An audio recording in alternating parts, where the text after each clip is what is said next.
Assalamualaikum warahmatullahi wabarakatuh. Salam sejahtera untuk kita semua. Semoga rekan-rekan sekalian yang menyaksikan video ini dianugerahi kesehatan, kebaikan, dan kelancaran selalu. Baik, edisi Omen-Omen kali ini ya membahas paradigma pembangunan yang tepat. Tentunya masih di tempat yang dengan view kota yang indah dan cukup mengagumkan ya. Kembali ke topik awal. Jadi ya rekan-rekan sekalian, suatu kebijakan pembangunan atau suatu strategi pembangunan jelas memerlukan suatu paradigma. Nah, kesalahan umum dalam kebijakan pembangunan selama beberapa dekade terakhir ya, dan terjadi di banyak negara adalah fokus pembangunan yang lebih banyak menitik beratkan kepada pengejaran angka-angka pertumbuhan ekonomi. Padahal angka-angka pertumbuhan ekonomi seperti yang tercermin oleh PDB misalnya tidak selalu mencerminkan kondisi atau kesejahteraan masyarakat gitu. Misalnya ada suatu negara misalnya tingkat pertumbuhan ekonominya tinggi misalnya. Hal tersebut tidak selalu menunjukkan tingkat kesejahteraan masyarakat. Angka-angka pertumbuhan ekonomi atau PDB ya seringkali dianggap mengabaikan berbagai macam kompleksitas yang ada di masyarakat atau yang dihadapi atau yang terjadi di tengah masyarakat gitu. Makanya kan tolak ukur PDB sebagai basis keberhasilan suatu pembangunan banyak mendatangkan kritik ya. Ada siapa tuh Joseph Stiglitz, terus Amartya Sen, kemudian Vero Monti, dan masih banyak lagi ya. Yang nama-nama yang tadi saya sebut adalah para ahli ekonomi atau ahli ekonomi politik top papan atas dunia ya. Nah, angka-angka pertumbuhan ekonomi tadi ya, selain bukan menjadi tolak ukur kesejahteraan yang tepat gitu, juga seringkali tingginya angka pertumbuhan ekonomi ya berdampak atau mengorbankan hal lain itu, terutama aspek-aspek ekologis ya, aspek-aspek lingkungan. Terkadang gitu atau bahkan seringkali gitu yang mengenjot pertumbuhan ekonomi gitu, adalah sektor-sektor yang ekstraktif. Nah, ini kan yang seringkali menjadi lahan kritik juga ya. Maka gitu, paradigma pembangunan yang lebih tepat adalah berupaya untuk menghadirkan apa yang disebut sebagai pertumbuhan yang berkualitas. Jadi ya rekan-rekan sekalian, elaborasi saya dengan mendasarkan pada beragam literatur ekonomi, ekonomi politik ataupun studi pembangunan dan diskusi saya dengan beragam guru ya, bahwa yang namanya pertumbuhan yang berkualitas memerlukan aspek keseimbangan di antara pertumbuhan, kesetaraan maupun aspek keberlanjutan itu. Jadi aspek yang satu tidak bisa meniadakan aspek yang lain gitu. Nah, salah satu langkah konkret yang bisa diambil adalah dengan menjadikan sektor industri gitu sebagai leading sektor gitu, atau sektor yang bisa menggerakkan sektor-sektor lainnya di dalam struktur perekonomian Indonesia. Dengan kokohnya sektor industri, yang diandaikan adalah negara ini ya mampu menghasilkan produk-produk bernilai tambah berkualitas tinggi dengan mendasarkan pada kemajuan ilmu pengetahuan dan teknologi ya, sehingga kita mulai bisa meninggalkan kegiatan ekonomi yang berbasiskan pada ekstraktif yang memang akan memakan biaya sosial dan biaya ekologis yang tidak sedikit gitu. Namun gitu, dalam konteks negara berkembang seperti Indonesia atau negara dunia ketiga ya, kita tidak hanya perlu untuk mengokohkan industri yang sifatnya padat modal gitu. Kita masih perlu terus mengupayakan eh, yang disebut oleh beragam ahli sebagai industri padat karya gitu. Kenapa industri padat karya itu masih sangat penting gitu? Salah satunya selain memang bagaimana kualitas manusia kita saat ini yang belum bisa sepenuhnya terserap di dalam industri padat modal lah, juga gitu industri padat karya tadi ya lebih bisa juga untuk menarik banyak tenaga kerja gitu, sehingga yang diadaikan adalah dengan semakin eh, terserapnya tenaga kerja yang lebih banyak ya, yang diadaikan adalah pengangguran yang semakin bisa dipangkas. Dengan pengangguran yang semakin bisa dipangkas gitu, maka implikasi lainnya adalah angka kemiskinan yang diharapkan semakin menurun gitu. Nah, tapi pada sisi yang lain gitu ya, kita perlu juga gitu menyeimbangkan problem klasik di dalam perekonomian Indonesia ya, yaitu uh, antara industri di satu sisi dengan pertanian pada sisi yang lain. Jadi perlu dipikirkan secara lebih serius gitu, pola pembangunan yang lebih seimbang gitu antara uh, industri dengan pertanian tadi. Jadi alih-alih kedua hal tadi dipertentangkan secara tajam, kita sekali lagi perlu menyeimbangkan kedua hal tadi, dan ini masih menjadi tantangan besar ya bagi pembangunan di negara ini gitu.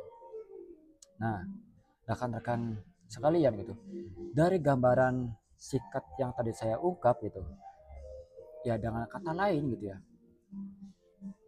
di dalam pembangunan kita tidak hanya mengejar aspek-aspek kuantitas ya, sekali lagi tidak hanya mengejar aspek-aspek kuantitas, tetapi aspek kualitas juga masih sangat perlu gitu ya. Malahan kalau kita baca misalnya buku yang diterbitkan World Bank lah, yang terbit kalau tidak salah sekitar tahun 2001 lah, di situ ya sangat menekankan pentingnya aspek kualitas gitu, yang di dalamnya perlu juga penataan institusi sosial dan politik yang kondusif dan tepat gitu ya rekan-rekan sekalian. Nah, ada juga gitu langkah konkret atau langkah strategis yang bisa diambil untuk menerjemahkan paradigma pembangunan yang tepat yang tadi saya ungkap di atas gitu. Ada suatu riset dari Harvard yang kalau kita terjemahkan riset itu berjudul melipat gandakan kemakmuran di Indonesia ya. Jadi ya rekan-rekan sekalian, angka pertumbuhan ekonomi di Indonesia ya selama 25 tahun terakhir ya, memang eh, tidak bisa dikatakan jelek ya, tapi kita bisa menyebutnya sebagai ya tidak jelek tapi ya kurang memuaskan lah bila kita mengacu pada potensi yang negara ini miliki ya. Saya tidak menutup mata ya bahwa angka pertumbuhan tadi penting ya, angka pertumbuhan tadi penting itu, walaupun harus diselaraskan dengan tingkat pemerataannya ya. Nah, kita memang gitu memerlukan angka pertumbuhan yang memang lebih tinggi lagi untuk melipat gandakan kemakmuran tadi ya. Nah, salah satu cara yang bisa diambil agar angka pertumbuhan ekonomi tadi atau angka pertumbuhan tadi lebih berkualitas dan lebih mencerminkan pemerataan, nah, yaitu mengintegrasikan ekonomi lokal. Jadi perlu ada semacam koneksi yang lebih kuat di beragam daerah gitu ya. Dan salah satu prasyaratnya ya memang pembangunan infrastruktur itu memang penting gitu untuk mengkoneksikan beragam daerah tadi gitu. Dan tugas negara di sini adalah semakin mengoptimalkan masing-masing potensi di daerah tadi ya.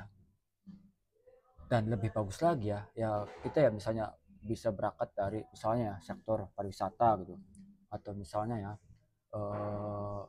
industri-industri kreatif gitu ya, ya berangkat dari kekasan masing-masing daerah gitu.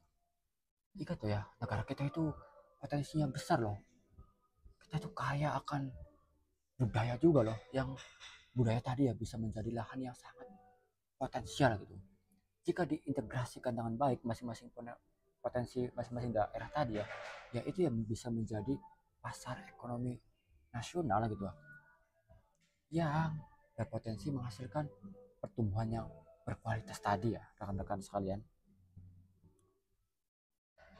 Nah, selain itu ya, kita pun harus lebih bisa juga memanfaatkan pasar global lah, dengan produk-produk yang memang berkualitas dan memiliki nilai tambah tadi.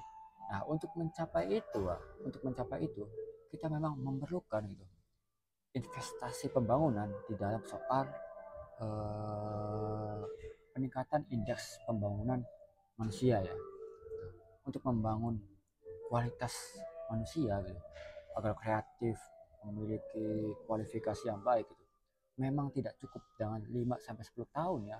Itu memerlukan sekali lagi strategi pembangunan yang bersifat jangka panjang dan memerlukan keseriusan dari pemerintah ya, yang kadang-kadang saya kritik juga dari kebiasaan elit politik di kita ya. Elit politik di kita ya seringkali lebih tergoda gitu dengan pembangunan-pembangunan yang sifatnya jangka pendek, yang sekiranya hasilnya bisa segera dikuantifikasi, yang hasilnya bisa dikuantifikasi secepat mungkin gitu, agar bisa digunakan untuk bahan kampanye di pemilu selanjutnya ya. Itu sebetulnya kalau kita patokannya terhadap tujuan pembangunan ya, atau proses pembangunan, itu sebetulnya ya bisa merusak eh, pembangunan ya, cara-cara yang pragmatis atau bahkan hiperpragmatis tadi ya rekan-rekan sekalian.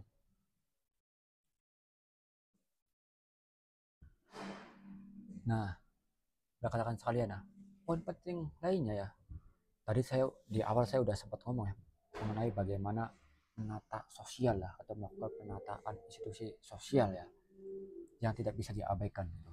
Nah, salah satu penataan sosial yang menurut hemat saya itu sangat penting gitu, yaitu menata fondasi sosial gitu, yang bisa dilakukan dengan beragam kebijakan sosial atau kebijakan yang sifatnya lebih berupaya untuk semakin memandirikan gitu, semakin menjadikan masyarakat menengah ke bawah ya lebih berdaya gitu, agar mereka ya lebih bisa bersaing gitu. Jadi orang-orang menengah ke bawah itu perlu suatu perhatian khusus gitu ya. Jadi bukan dengan katakanlah bansos segala macam ya yang lebih jangka pendek gitu.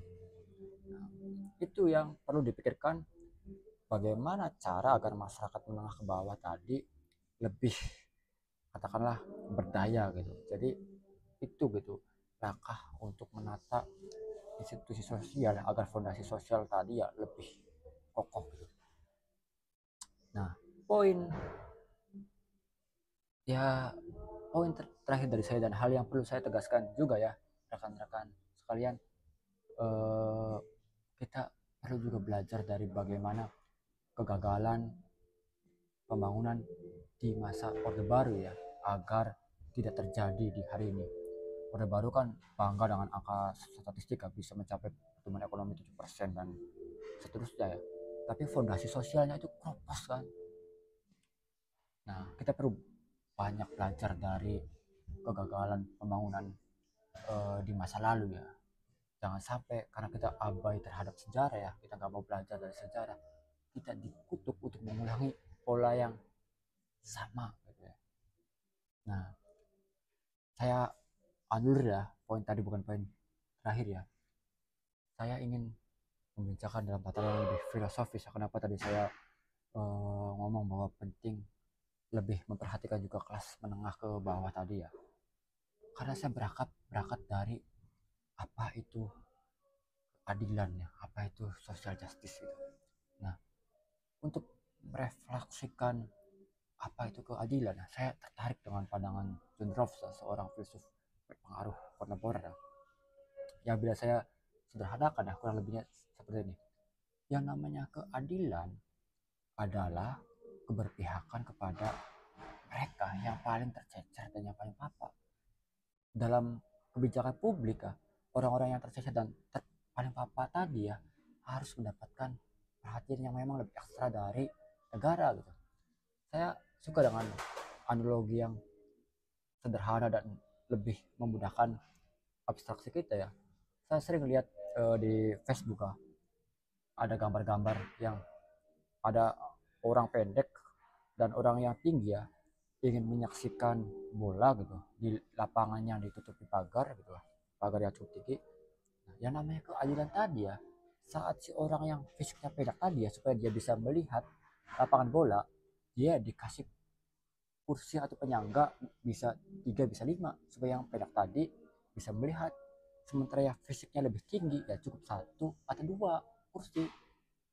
Gitu ya gambaran singkatnya.